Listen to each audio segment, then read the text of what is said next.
Thank you, Chairman. It is a great honor to do this, to introduce you not only to the Assistant Secretary of the Indian Affairs, but also to my friend. We've worked on the national level for many years in business. When I was the chairwoman of the National Center for American Indian Enterprise Development, she was representing her Alaska Native Corporation, and has done it very successfully, I might add. So with that, I'm going to read just a brief little bio for you all. Tara Sweeney, Assistant Secretary, Indian Affairs. Terry McLean Sweeney. Tara Sweeney was confirmed by the United States Senate as the 13th Assistant Secretary of Indian Affairs for the U.S. Department of the Interior on June 28, 2018, and assumed official duties on July 30th, 2018. Ms. Sweeney is the first Alaska Native and the second woman to be confirmed for this position. At this point, you can clap.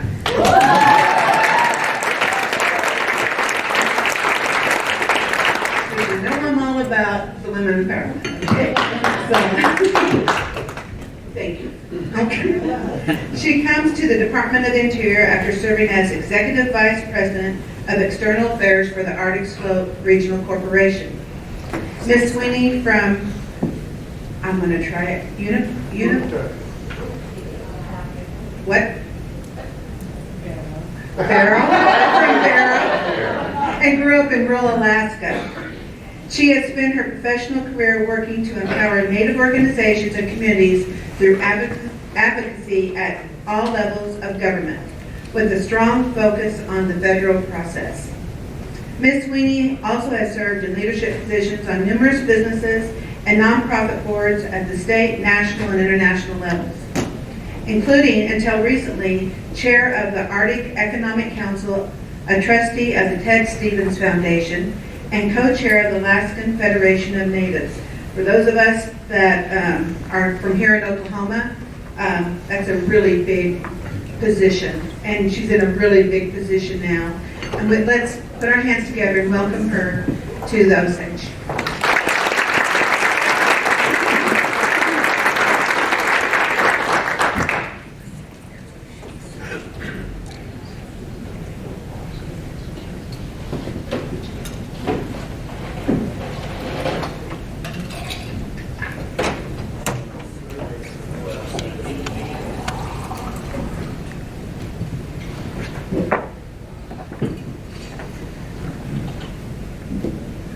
Yusi, Huina Yusi Tamani Jubinyakama, Ubanga, Tara, Kaduk, McLean, Sweeney, Udkaving Mew. My name is Tara McLean Sweeney, and I am from Udkavik, Barrow, Alaska. And I'm very, very honored to be here. I'm an enrolled member in the Native Village of Barrow and the Inuit community of the Arctic Slope. And there's, I feel as if, Oklahoma and Alaska share a common thread in history, and that is just outside of my hometown was the final resting place for Will Rogers and Wiley Post. Their plane went down in a lake about 12 miles outside of the community limits, and there was a family camping in the area, and they couldn't reach the airplane. So a young man at the time by the name of Claire Oveja ran the 12 plus miles to town to get help to retrieve both Will Rogers and Wiley Post. And so I find that as a very interesting fact that kind of ties our two states together, among other things, like energy development. But at this time, I would like to also recognize that we are here in Osage, and I'm very honored and humbled to be here, and to pay my respects to the Osage Principal Chief, Standing Bear, and the Minerals Council Chair, my friend Everett Waller. Thank you very much. I am honored to be here. It's my first time in Oklahoma, and I wish I was going to stay here longer. Unfortunately, I do have to get back to DC right after this after my remarks, I can stay for about 20 minutes and then certainly have to head to the airport. So I want to wish you good morning. It's great to be here on behalf of Secretary David Bernhardt to discuss key issues of our department's efforts to strengthen tribal sovereignty. It's an honor to serve President Trump and lead Indian affairs within the Department of the Interior's efforts to uphold our trust responsibilities to tribes across the land. The Secretary of the Interior, as we all know, has the trust responsibility for managing Indian minerals.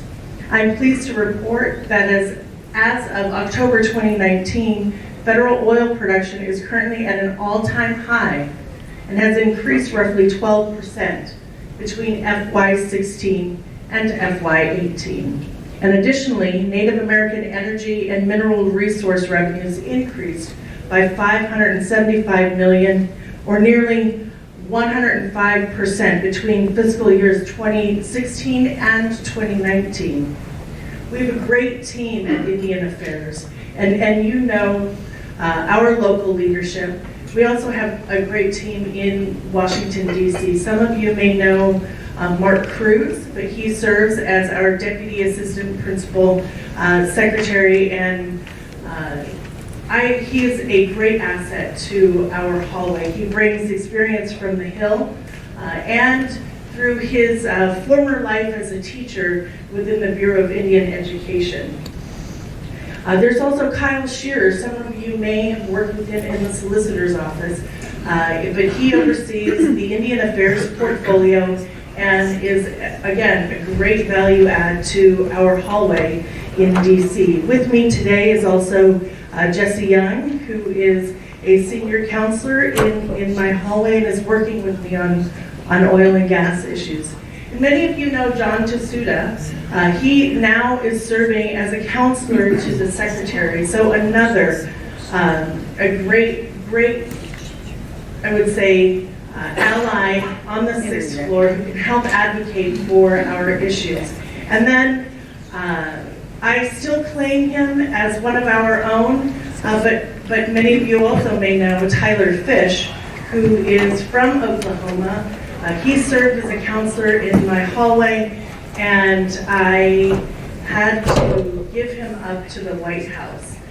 So he is serving on a detail, and I want to encourage all of you, if you're heading to DC and you want to talk about the issues facing Oklahoma and energy and resource development in your state, to reach out to Tyler, to fill out the paperwork to get the meeting in the White House, because he is an absolute advocate for us and an ally as we move forward on issues in Indian country and with respect to energy development.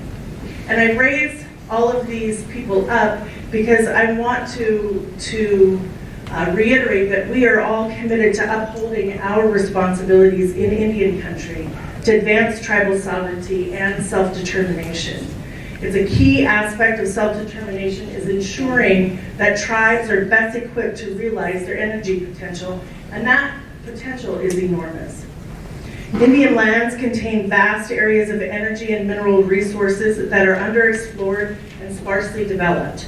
And my office oversees a collection of programs and services that proactively assist tribes to perform environmentally responsible exploration, development, management, and marketing of their energy and mineral resources in order to produce economic self-sufficiency. Energy activity on Indian lands exceeds all other tribal revenue sources except for gaming, supporting more than 45,000 jobs. If you just look at the numbers in 28 alone, royalty income paid to Indian mineral owners from oil and gas development was over $1.15 billion, which represents approximately 2/3 of all income generated from natural resource development in Indian country. And in FY19, this amount was more than $1.13 billion. Now, according to DOI's economic report from fiscal year 2018, oil, gas, and coal development on trust and restricted property had a total economic contribution of over $11 billion that year, which was up nearly $1.7 billion from 2017. Now this number is the sum of direct, indirect, and induced contributions impact. And according to this report, energy and mineral projects on Indian land make an economic contribution larger than irrigation, grazing, and timber combined. Over the last 10 years, the production of oil and natural gas has increased due to the advances in drilling and production technologies. New horizontal drilling applications have accelerated domestic production of oil and natural gas. And while some tribes have had significant activity for a number of years, as we have seen here in Oklahoma, we are also now seeing an increase in oil and gas activity across more of Indian country, with companies starting to increase drilling budgets and hiring drilling crews. New technological advancements and improvements in drilling and completing wells have increased efficiencies and decreased costs. This has led to a lower break-even point for oil development. Additionally, the Tribal Energy Resource Agreements, TERAs, are a key to emboldening tribal sovereignty. Now, we were excited, just as so many people were, when Congress passed the Tribal Energy Development and Self-Determination provisions of the Energy Policy Act of 2005. Pending the Secretary's approval, initial approval, these agreements allow tribes to enter into and manage energy-related leases, rights-of-way, and business agreements without obtaining secretarial approval for each individual lease, rights-of-way, or agreement. TERAs further the federal government's policy of enhanced self-determination and economic development opportunities for Indian tribes by promoting tribal oversight and management of energy resources on tribal lands, work that is otherwise administered by the department. However, this pro-tribal sovereignty policy that TERAs were intended to advance have not been realized. And here's the issue. Although the Energy Policy Act authorized tribes to enter into TERAs, no tribe has submitted an application to date. The primary reasons for this, as we had talked about earlier, were the burdensome approval process and the regulations, strangulation by regulation, uncertainty regarding what constitutes an inherently federal function. Now, as a result, in 2017, Congress made several changes to the authorizing legislation that enable us to better address the burdensome processes. Congress also added the Tribal Energy Development Organizations, TEDOs, as an alternative to TERAs. We welcome these changes as a great step in the right direction. To implement these statutory changes, in July 2019, Indian Affairs published a proposed rule to incorporate these amendments. The public comment period ran until September, and during that time, we received input from tribes, tribal members, and tribal organizations. Nearly all of them were supportive of the proposed burden reduction, which will make it easier for tribes who choose to enter into TERAs as long as the department retains its trust responsibilities. We're on schedule to have the rule finalized by December of this year, and we hope to have some clarification soon on inherently federal functions. It is a priority for Indian Affairs to ensure tribes achieve energy sovereignty. TERAs also support the Trump administration's national energy policy of realizing America's domestic energy potential. I am pleased to also report that the department has completed the review of the Osage County Oil and Gas Draft Environmental Impact Statement. The notice of availability for the Osage DEIS will be published in the Federal Register on or about November 22nd, setting forth the period of public comment. The EIS will serve as the sole NEPA review for leases and workovers not requiring new ground disturbances. It will also replace the existing leasing and workover programmatic environmental assessments with a single document that provides a more comprehensive analysis. Site-specific EAs will be required for drilling, workovers, and other new ground-disturbing activities, but operators will be able to tier from the cumulative impacts analysis in the EIS. Actual locations for well pads, access roads, rights-of-ways, and other surface facilities will be determined at the permitting stage. And the EIS will provide stability to oil and gas development in Osage County. And I strongly encourage you to submit your comments during this comment period. Now, I am aware that one of the challenges facing the development for Osage is due to the U.S. Fish and Wildlife Service ensuring compliance with the Endangered Species Act as it relates to the American burying beetle. I have a hard time. Is it burying or burying? ABB. I just met with the Osage Mineral Council, and they had provided me with materials that highlighted the cost of this compliance with the ESA, and the requirement to purchase conservation credits adds between additional $15,000 to $30,000 to the cost of drilling a well in the Osage Reservation. And I understand that that cost is significant and that the industry needs certainty and some resolution.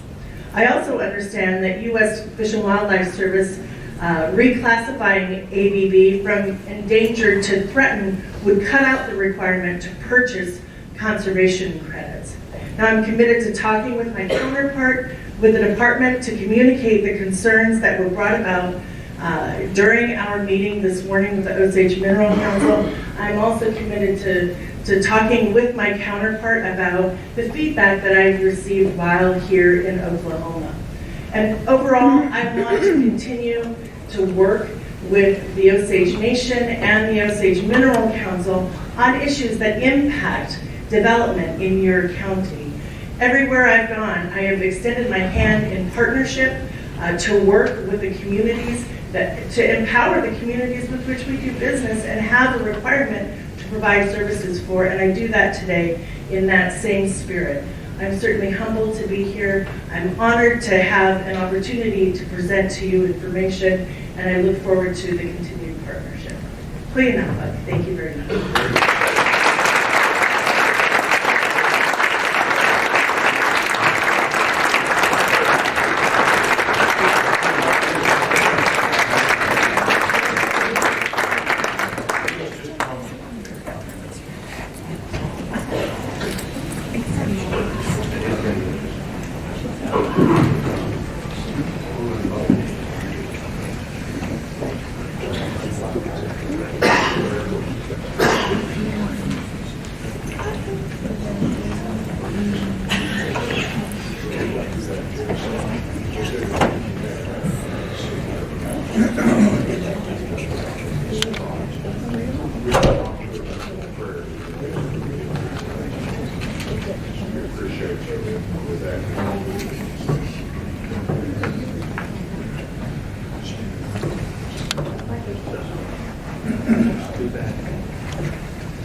Let's give our hand.